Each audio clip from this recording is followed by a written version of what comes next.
At dinner, my cousin said, "Can't wait for the New Year's trip." My parents froze. They planned a family vacation without my kids. I said nothing. Instead, I took my family to Dubai and posted the fireworks. My father's rage call the next morning exposed their lie to everyone. Hey Reddit, my parents always played favorites, so I stopped begging to be included, booked an epic New Year trip with my kids, and moved on. But they weren't done stirring up drama. Before we get to that, let me start from the beginning. Sunday dinner at my parents' place. Normal. Boring even. Rachel had made her famous apple pie. Dylan was showing Grandpa some Lego thing he'd built. Harper was helping Grandma set the table like she always does. Just another regular family gathering, you know?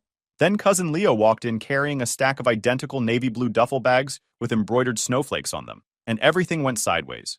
"Hey, got the trip bags," Leo announced, dropping them on the kitchen counter. Big grin on his face. Custom embroidered and everything. "Aspen, here we come." I was refilling my coffee when he said it. Didn't really register at first. Rachel's hand stopped mid-reach for a serving spoon. Leo started pulling bags out, reading names off the tags. "Let's see. Dad, Mom, Garrett, Brooke, Austin, Paige." He flipped through the remaining tags, checking each one.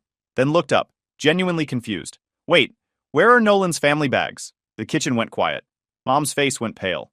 Dad suddenly found his phone very interesting. "What Aspen trip?" I asked. Kept my voice level. Leo's face shifted from confusion to dawning horror. The New Year trip? To the ski chalet? I thought." He trailed off. Finally read the room. Mom tried to salvage it. "Nolan, honey, we were going to tell you." "Tell me what?" I set my coffee down. "That you're taking a family trip and didn't invite us?" "It's not like that," Dad said. Wouldn't even look at me. "The chalet package has a strict 8-person maximum. We couldn't—" "8-person maximum," I interrupted. "You, Mom, Garrett, Brooke, Austin, and Paige. That's 6 people. Plus us makes 10 total." I pulled out my phone, Googled the resort right there, pulled up their booking page. "They have 8-person and 10-person packages. You chose 8. Harper walked into the kitchen right then. Saw the pile of bags. "Are those for a trip?" Mom knelt down fast. "Oh, sweetie, those are for a work thing." I watched my mother lie directly to my 7-year-old daughter's face. "Just to be clear," I said, and my voice was calm enough that Rachel glanced at me sharply. "Are my kids invited to this Aspen trip? Yes or no?" Dad finally met my eyes. "Nolan, the package is expensive and restrictive. We had to make difficult choices. Yes or no?" "No," Garrett said flatly. Walked into the kitchen like he owned the place. "No, your kids aren't invited." "There. Happy now?" Dylan had walked in behind Harper. He was 10, old enough to do math, old enough to understand what he was hearing. "Why not?" Dylan asked quietly. No one answered him. "The package maxes at 8, Dad tried again. "We couldn't—" "You're lying," Dylan said. I'd never heard that tone from him before. Flat, factual. "There are 6 of you going. 6 plus us makes 10. The website shows 10-person packages. You didn't budget space. You budgeted us out." The words hit like a brick. My 10-year-old son had just summarized the entire situation in 2 sentences. Rachel's hand found mine under the table. "Dylan, it's complicated," Mom started. "No, it's not," he said. "You picked them over us." Harper started crying. Not loud, just quiet tears running down her face. She didn't even understand fully what was happening, just that something was wrong. I stood up. "Rachel, get the kids. We're leaving." "Nolan, don't be dramatic," Dad said. "I'm not being dramatic. I'm removing my children from a situation where they just learned their grandparents ranked them second." "That's not fair," Garrett said. I turned to look at him, really look at him. "You're right. It's not fair." To them. Rachel was already gathering Harper and Dylan, grabbing their coats. "If you walk out that door, Nolan," Dad started. "You'll what? Not invite us to the next trip either?" I picked up Rachel's pie from the counter. "We'll keep this. You enjoy your 8-person exclusive experience." Leo, still standing there looking horrified, said weakly, "I'm so sorry, man. I thought you knew." "Not your fault, Leo." We left. In the car, Harper cried in the back seat while Dylan stared out the window. Silent. Rachel drove. I sat in the passenger seat, utterly calm, watching the city lights blur past. My phone started buzzing before we were even out of the driveway. I turned it off completely. Rachel glanced at me. "You okay?" "Yeah." "Really?" "They didn't forget us, Rach. They planned around us. And I'm not going to beg to be included in my own family." She reached over, squeezed my hand. From the back seat, Dylan's voice came quiet. "Dad?" "Yeah, bud. I don't want to go to Sunday dinners anymore." I looked at Rachel. She nodded once. "Okay," I told him. "We don't have to." Harper sniffled. "Ever? Not unless they understand what they did wrong. The rest of the drive was silent. But it wasn't the bad kind. It was the kind of silence where everyone in the car understood we'd just crossed a line we couldn't uncross. And I was completely fine with that. Monday morning at work, I couldn't focus. I'm a civil engineer, spend my days inspecting bridges and writing structural reports. Usually I can lose myself in stress calculations and safety margins. Not today. I kept seeing Harper's face when she realized she wasn't invited. Kept hearing Dylan's voice. You budgeted us out. Around 10 in the morning, I opened a new Excel spreadsheet, started typing dates and incidents. I'd been screenshotting these moments for months, storing them in my phone whenever something felt off. Now I was finally organizing them. By lunch, I had the pattern clear. Dylan's 10th birthday party, June 15th. Dad said he had a critical work meeting. Found out later he drove 3 hours to Austin's travel baseball tournament instead. Harper's dance recital, March 2024. Both grandparents were out of town. Found photos of them at Austin's science fair the same day. Christmas gifts 2023. Austin and Paige got personalized gaming laptops, $800 each. Dylan and Harper got $30 Amazon gift cards with a generic from Grandma and Grandpa note. The pattern wasn't subtle. I pulled up Garrett's Instagram, scrolled back through the last 6 months. October 22nd, photo of him at a high-end steakhouse, celebrating new opportunities. November 3rd, his Mercedes in front of a country club. Sunday golf therapy. November 19th, premium seats at a basketball game. Living the dream. December 4th, weekend at a luxury spa resort. Decompressing from the grind. Meanwhile, the family narrative was that Garrett was struggling financially after his career transition from pharmaceutical sales, that he needed help, that this Aspen trip was Dad's way of supporting him through a tough time. But the Instagram receipts told a different story. I screenshot everything, saved it to a folder titled Family Dynamics 2023 to 2024. My phone had been off since Sunday night. I turned it back on during my lunch break. 17 missed calls, 29 text messages. I scrolled through them. Nolan, please call me. We can explain. The kids don't understand. You're making this harder than it needs to be. We need to talk about your behavior yesterday. Nothing about their behavior. Nothing acknowledging what Dylan said. Nothing about Harper crying. I replied to exactly one message. Moms. The kids understand perfectly. That's the problem. Then I opened a new text thread. Added Rachel. We need to talk about New Year plans. What if we did something just us? Big, memorable, something that shows Dylan and Harper they're worth it. Rachel responded in under a minute. I'm listening. That night, after the kids went to bed, Rachel and I sat at the kitchen table with my laptop open. Walk me through this, she said. Dad's spending $12,000 on Garrett's family for Aspen. Luxury ski chalet, 5 days, all inclusive. He positioned it as helping Garrett through tough times. But Garrett's not struggling. Not even close. I pulled up the Instagram screenshots. Country club memberships, premium sports tickets, spa weekends, high-end dinners. Rachel studied the photos. So where's the money coming from? I opened my banking app, showed her my transaction history. Then I pulled up something else. A text thread with Leo from 6 months ago. Leo had mentioned casually that Dad had co-signed on Garrett's Mercedes lease. That Mom was covering Brooke's gym membership because Brooke needed self-care support. They're funding his entire lifestyle, Rachel said slowly, while telling us he's struggling and needs the trip as support. And your kids got excluded because Garrett's kids are the priority. Always have been. Rachel closed the laptop, looked at me directly. What do you want to do? I want to show Dylan and Harper they matter. I want them to have an experience so incredible they never question their worth again. And I want to do it without asking permission or waiting for an invitation. Dubai? I'd been researching since lunchtime. Had 3 browser tabs open on my phone with packages, pricing, reviews. Burj Al Arab, 5 nights. I booked the suite starting the night of December 30th so we could check in immediately when we landed. December 30th through January 4th. 2-bedroom suite, butler service, desert safari, ski Dubai. New Year's Eve at Burj Khalifa. Cost? $14,500 for the hotel package. Flights are separate, but I'm using points for those. Rachel absorbed that. More than Aspen. Exactly the point. Your parents are going to lose their minds. They're already calling my behavior ridiculous. Might as well earn it. She smiled. Actually smiled. Our savings can handle it. We have $68,000 saved. We make $185,000 combined annually. We're stable. We've been responsible for years, and we weren't invited. Rachel pulled the laptop back, started reading through the Dubai package details. Harper would lose her mind over Ski Dubai, she said. Indoor skiing with penguins. Dylan would love Burj Khalifa observation deck. We looked at each other. Book it, Rachel said. I moved the cursor to reserve now. Hovered there for 1 second. My phone buzzed. Text from Dad. Nolan, we're finalizing Aspen details this week. We'd appreciate it if you didn't make this difficult by holding a grudge. The kids will get over it. I read it out loud to Rachel. She leaned over and clicked the button herself. Confirmation received. Your extraordinary Dubai experience awaits.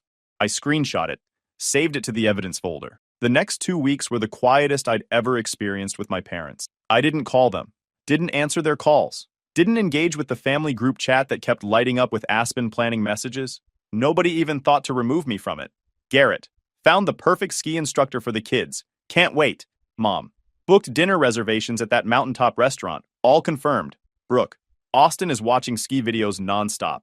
This is going to be magical. Dad, T-minus 16 days. Family trip of a lifetime. I read every single one. Didn't respond to any of them. Rachel kept asking if I was okay. I kept saying yes. And I genuinely was. Because while they were planning their 8-person exclusive experience, I was planning something better.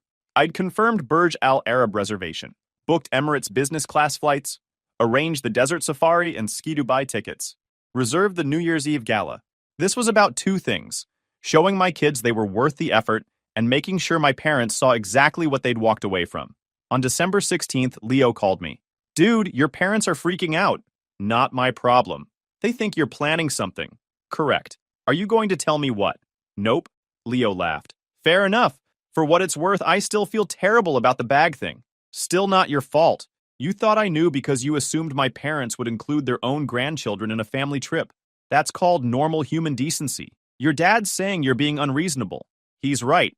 I'm being completely unreasonable by not begging to be included. December 18th, Mom sent me a private text. Nolan, honey, could you check on our house while we're gone? We leave the 28th, back the 2nd. Key under the flower pot.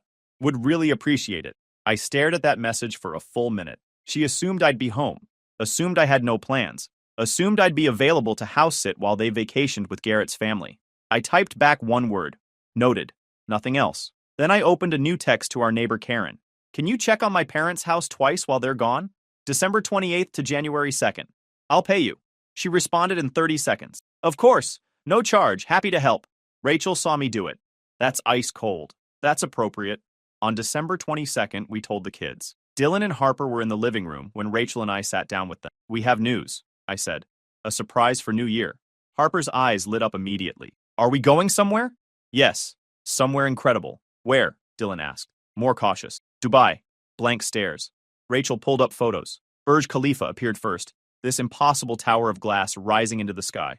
Dylan's eyes went huge. That's the tallest building in the world. We're going there, I said. To the top. Harper grabbed the phone, swiping to the next photo. Ski Dubai, indoor skiing, and penguin. Penguins! Harper shrieked. Can we go see them? That's literally on the schedule. Dylan's face shifted, something between disbelief and hope. When? We leave December 30th. 5 days. Just us 4. Can we tell Grandma and Grandpa? Harper asked automatically. The question hung in the air. Rachel handled it. Not yet, sweetie. This is our family's adventure, just ours. Dylan got it immediately. I saw it in his eyes. So we don't wait for them anymore. No, bud, we don't. Over the next week, we shopped. Usually we were budget conscious. Not this time. When Harper wanted a specific sundress, Rachel told her to pick 2 colors. When Dylan asked about a camera to document the trip, I found a refurbished GoPro on sale and bought it. At checkout, the total came to $340. I didn't even blink. The sales clerk asked where we were headed. Dubai, Dylan announced. Burj Al Arab? Yeah, that's incredible. You're going to love it. Christmas Day arrived. Usually we'd spend it at my parents' house. This year we stayed home. Rachel made pancakes.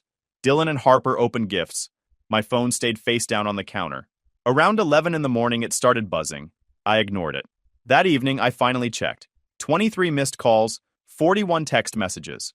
Mom, Merry Christmas. When are you coming over? Dad, this is childish. Your mother is upset. Mom, I don't understand what we did wrong. The family group chat had photos of Austin and Paige opening presents. Dad in his Santa hat, Mom with matching Aspen trip sweatshirts for everyone. 6 sweatshirts laid out on the table, 1 for each person going. I screenshot the photo. December 27th, Mom tried calling Rachel directly. Rachel answered on speaker. Rachel, honey, is Nolan okay? He's fine. Can you talk to him? Help him understand we didn't mean to hurt anyone? Rachel's voice stayed perfectly even. I'm not going to mediate this. You excluded our children from a family trip.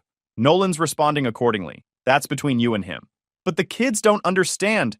Our kids understand perfectly. That's actually the problem. She hung up. Mom called back immediately. Rachel declined it. Brutal, I said. Necessary, Rachel corrected. December 28th, my parents left for Aspen. The family group chat exploded with departure photos. The caption, "Family adventure begins." I read it. Felt nothing. Turned my phone to airplane mode. 4:30 in the morning, December 30th. The alarm went off. Logan International at 5:45 in the morning had that strange quiet energy of people going places. The Emirates check-in counter processed our passports smoothly. Dubai for New Year. Beautiful choice. Business class confirmed. The boarding passes had gold Emirates logos. Harper got an amenity kit with a stuffed camel. She named him Sandy. By 6:30 in the morning, we were in the Emirates lounge. Dylan and Harper at the kids' play area. Me standing by the windows watching the A380 being prepped. I pulled out my phone, took a photo of Dylan and Harper silhouetted against the window, the massive plane behind them, sunrise painting the sky. Caption, "New adventures. Teaching the kids that family means choosing each other first. Set privacy to public." Hit post. Then immediately airplane mode. Rachel walked up. No looking at reactions? Not until we land. The flight was everything promised. Business class pods that converted to beds, flight attendants who gave the kids pajamas and slippers. Dylan discovered his seat had a 24-inch entertainment screen, declared it the best plane ever. Around hour 8, I turned off airplane mode, connected to Wi-Fi. The notifications flooded in. 74 text messages, 38 missed calls. Mom. Nolan, where are you going? Dad. Call me immediately. Dad. We need to talk right now. But also other messages. Leo. Dude, Dubai? Your parents are freaking out, but honestly, good for you. Aunt Carol. Saw your post. That hotel looks amazing. Don't let them guilt you. I showed Rachel. She shook her head. They really thought you'd just stay home. They assumed. I let them keep assuming. After 14 hours, the plane descended through darkness toward Dubai. We landed early morning December 31st, local time. The city appeared below us like a circuit board come to life. Burj Khalifa visible even from the air. This impossible needle of light. Harper pressed against her window as we descended. It looks like a spaceship city. A driver in a white shirt held a sign with our name and Burj Al Arab logo. The drive took 35 minutes along Sheikh Zayed Road. 8 lanes of highway lined with towers wrapped in lights and LED screens. Then we turned onto a causeway extending into the Persian Gulf. And there it was. Burj Al Arab. That distinctive sail shape rising from an artificial island. Gold and purple lights against the night sky. Harper pressed her face against the window. Is that really our hotel? The most luxurious hotel in the world, sir, the driver said with an Indian accent. Dylan was filming everything. This is insane. A man in traditional white kandura greeted us with a bow. Introduced himself as Khalid, our personal butler. Dylan's face. We get a butler? Of course, sir, Khalid said, treating my 10-year-old like royalty. The lobby was gold leaf and marble, a fountain reaching up 3 stories. The elevator opened directly into our suite. No hallway, just ours. 2,100 square feet. Floor-to-ceiling windows showing the Gulf stretching to the horizon. The kids' room had custom bunk beds and a PlayStation 5. The master bedroom had a balcony. The bathroom was larger than most hotel rooms. Harper stopped spinning. This is ours? This is your suite, Khalid corrected gently. Dylan ran to the windows. I can see Burj Khalifa from here. Worth every dollar. The next morning, breakfast at Al Muntaha, 200 meters above sea level. When the elevator doors opened, the view hit us. Floor-to-ceiling windows on 3 sides, showing the Palm Jumeirah below, the coastline stretching north. Dylan stopped walking, just stared. The host led us to a window table, white linens, gold-rimmed plates, crystal glasses. Harper climbed into her chair and pressed her face against the window. We're so high up! The server brought menus. Rachel ordered shakshuka. I got the traditional Arabic breakfast. Dylan wanted pancakes. Harper asked if they had French toast. Of course, the server said. With our signature gold dusting? Harper's eyes went wide. Gold? 24-karat gold flakes. Edible. When it arrived, Harper just stared at her plate. The French toast dusted with flakes that caught the light like glitter. Dylan poked his pancakes. Is this actually real? 24 karat, the server confirmed. Harper giggled. I'm eating gold. I took a photo. Dylan and Harper with their golden breakfast. The city sprawling below. Posted it. Breakfast in the clouds. Dylan took a bite, grinned. Okay, gold makes everything taste better. Rachel was watching our kids. They'll remember this forever. Not just the gold, but the feeling of being chosen. She was right. That afternoon, ski Dubai. The transition was surreal. We walked from warm desert air into climate-controlled Arctic conditions through a series of airlocks. Then the doors opened and we were standing in winter. A real ski slope, 5 runs, real snow falling from the ceiling. Our breath misted in the cold air. Harper stood there in her borrowed winter coat, watching snow drift down. It's snowing. Inside. In the desert. Dylan was already filming. This defies like 3 laws of physics. But the real magic was the penguin enclosure, a specially designed habitat kept at perfect Antarctic temperature. We stood at the viewing glass. Within seconds, a king penguin waddled up to investigate. It tilted its head, studying Harper through the glass. Harper knelt down slowly, putting her hand against the barrier. The penguin waddled closer, tilting its head the other way. "Hi," Harper whispered. "I'm Harper." The penguin made a sound, somewhere between a honk and a chirp. "I think he likes you," Rachel said. "She," one of the handlers corrected. "That's Layla.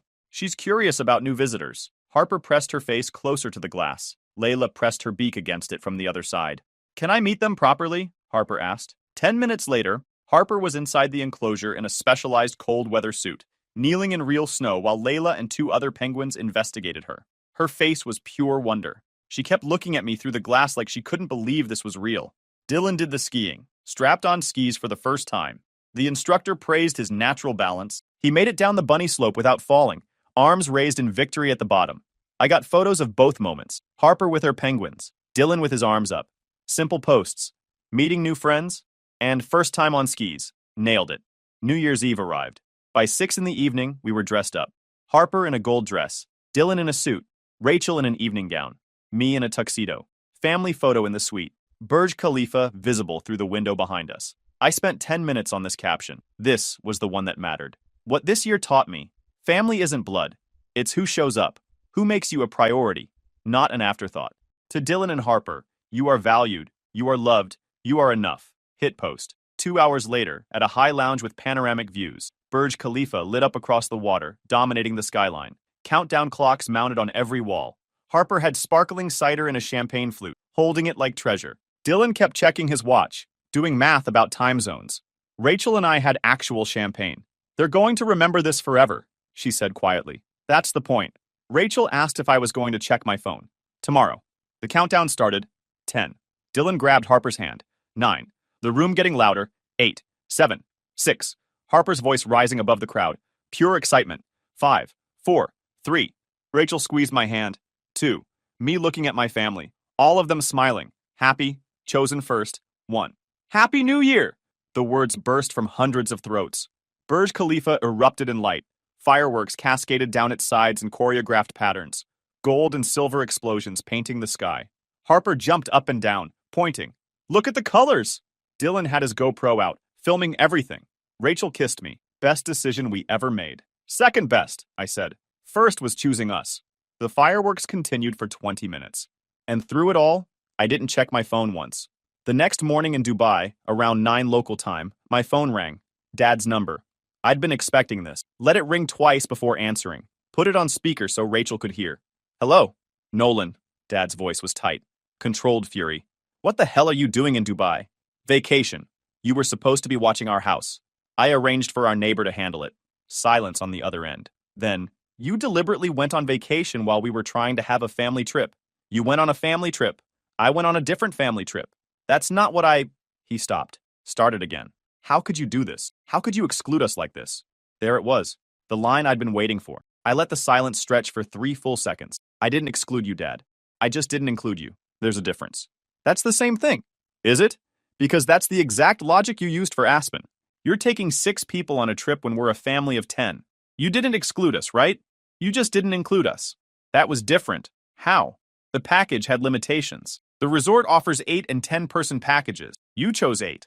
That wasn't a limitation. That was a choice." I heard him breathing on the other end, trying to find an angle. "Your mother is devastated," he tried.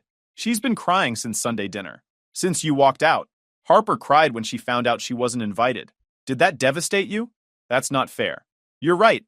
It's not fair. To her." "Where are you staying?" he asked finally. "Burj Al Arab." I heard him actually choke. That's the most expensive hotel in the world. We're teaching the kids they're worth it. This is insane. You're spending a fortune to prove a point. To prove my kids matter. Different thing. Nolan, we need to talk about this when you get back. We can talk when you're ready to acknowledge what you did. Until then, we're good. I hung up. Rachel stared at me. You just hung up on your father. Yeah.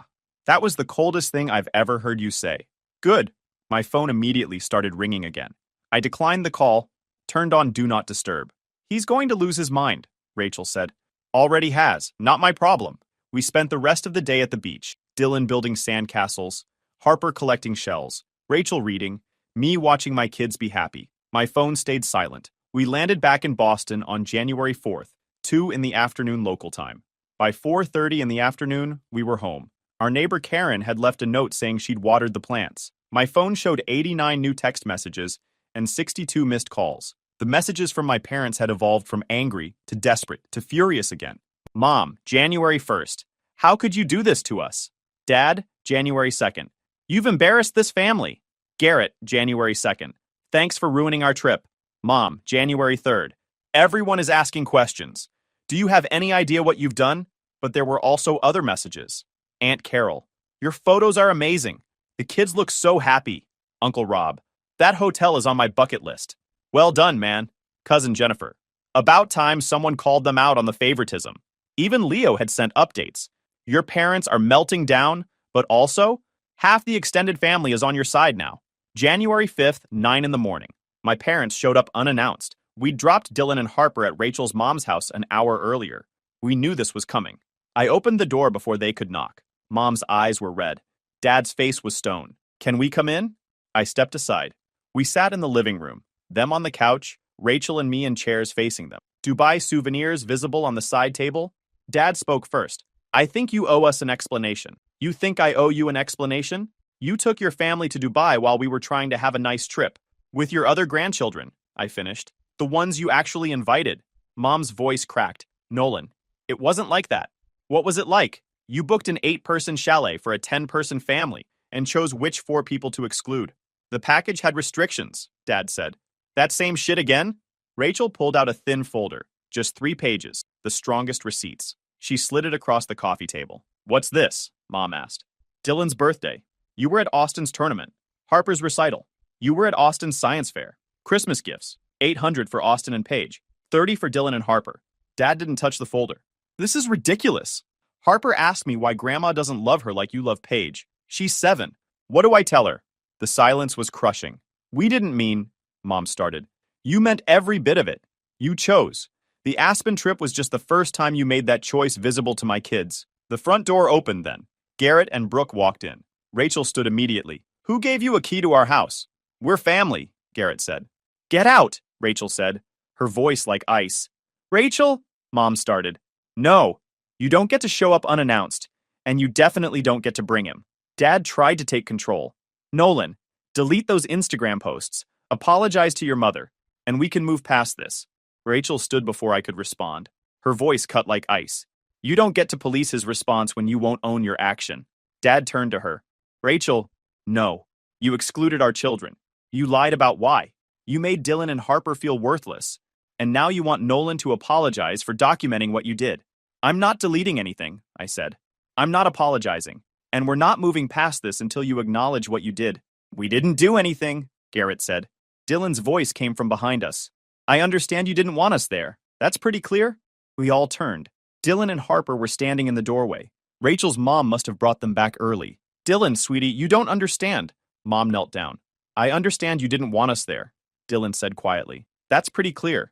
So Dad took us to Dubai, Dylan continued, and we went skiing with penguins, and we saw the tallest building, and it was the best trip ever. He held up his photo album. Want to see? Brooke spoke up. This is exactly the problem. You're teaching them to be entitled. Get the fuck out of my house right now. If we leave, we're not coming back, Dad said. You'll need to apologize first. I walked to the door, opened it. I'm not asking you to come back. I'm asking you to leave. Mom was sobbing. You can't mean this. I mean every word. You excluded my children. You lied about it. And now you're demanding I apologize for responding to your choices with choices of my own. This is insane, Garrett said. This is boundaries, Rachel corrected. They left slowly, Mom crying, Dad silent, Garrett and Brooke muttering. When the door closed, Dylan asked quietly, Are we in trouble? I knelt down, pulled them both into a hug. No, You're not in trouble for speaking the truth. Are we going to see them again? Maybe, if they understand what they did. If they're willing to treat you the same as Austin and Paige. What if they don't? Then we keep building our own traditions, just us four. Harper sniffled. I liked our traditions better anyway. Rachel looked at me. Change the locks today. I nodded. Already planning on it. 3 months of silence followed. No calls, no texts, no Sunday dinners, just peace. Dylan and Harper adjusted fast. Harper stopped asking about Grandma. Dylan started planning our next trip. Mid-March, Leo called me. Heads up, your parents are planning something. What kind of something? Family intervention. They've been calling relatives, building a case, saying you're being unreasonable, that you've turned the kids against them. Have they acknowledged excluding us yet? Nope. Then whatever they're planning, I don't care. It's next Sunday. Your parents' house. They're calling it family reconciliation. I wasn't invited. You're the guest of honor. Surprise. Sunday arrived. We left Dylan and Harper with Rachel's mom. Rachel and I drove to my parents' house. Arrived exactly on time. The driveway was packed. Aunt Carol's car, Uncle Rob's truck, Cousin Jennifer's SUV, Leo's motorcycle. Rachel looked at me. Ready? I was ready 3 months ago. We walked in. The living room was full. 15 people, all watching us. Mom stood. Nolan, thank you for coming. I didn't know I had a choice. We're family. We need to work through this. I looked around the room. Who here knows what this actually is? Silence. December 6th, Sunday dinner. Leo accidentally reveals a family ski trip I'd never been told about. 8-person Aspen chalet. $12,000. My family of 4 excluded. Aunt Carol frowned. Excluded? They told Nolan there wasn't room, Rachel said. 8-person maximum. But there's only 6 of them going. Plus Nolan's family makes 10 total. Correct. The resort offers 8 and 10-person packages. They chose 8. Uncle Rob looked at my dad. Is that true? Dad opened his mouth. Nothing came out. Leo spoke up then. Uncomfortable. Yeah, I heard Aunt say something about how Nolan's kids are fine on their own, so they didn't need... He trailed off. Aunt Carol's hand went to her mouth. Murmurs around the room now. Aunt Carol's face shifted. I pulled out my phone. Showed the room one screenshot. The Aspen group chat. Mom's message from November. So excited for our core family trip. Just the essentials. Core family. I let that phrase hang in the air. Dylan and Harper weren't essential. That's what you decided. Rachel stood. Here are our terms. If you want access to our kids, you treat them exactly the same as Garrett's kids. Same gifts, same attendance, same priority. One-on-one time without Austin and Paige dominating. And if you can't do that, I continued, then we're done. No more dinners, no more holidays. We're done. Dad stood. You can't give us ultimatums. Watch me. You're tearing this family apart, Garrett said. I'm setting boundaries with people who've shown me my kids don't matter. Mom was sobbing. Aunt Carol had moved to comfort her, but she didn't argue with anything I'd said. Dad tried one more time. Nolan, be reasonable. I am being reasonable. You treat all 4 grandkids equally, or you don't get access to mine. And if we refuse, then we go on living our lives. We build our own family traditions. We show our kids they don't need anyone's approval to feel valued. I walked to the door. Rachel followed. Think about it. You know how to reach me. We left. In the car, Rachel asked, how do you feel? Light? Really? Yeah. I just cut off the part dragging us down. Either they change or we move on. Either way, we're free. 2 weeks later, Mom called. Can we take Dylan and Harper to the zoo? Just them. Just us. One day. Why? Because you're right. We haven't been treating them the same. And we want to start fixing that. One condition. Before any zoo trip, you sit down with Dylan and Harper, face to face. You tell them directly what you did wrong. No package excuses. No, we didn't mean to. You say, we hurt you. We chose wrong. We're sorry. Can you do that? Silence on the other end. Then, yes, we can do that. 3 days later, my parents came over. Dylan and Harper sat on the couch between Rachel and me while Mom and Dad sat across from them. I watched my mother look at my 7-year-old daughter and say the words, Harper, we hurt you. We made you feel like you weren't as important as your cousins. That was wrong. We're sorry. Dad looked at Dylan. We excluded you from a family trip. We made excuses instead of admitting we chose wrong. We're sorry. Dylan studied them both, then asked the question that mattered. Are you going to do it again? No, Mom said. We're going to do better. Harper asked quietly, Promise? Promise, Dad said. The zoo trip happened the following Saturday. 4 hours, just grandparents and grandkids. Dylan and Harper came home glowing. Grandma said I'm special, Harper told me. She said today was just about me. Small steps. Garrett never apologized. Dad cut his funding.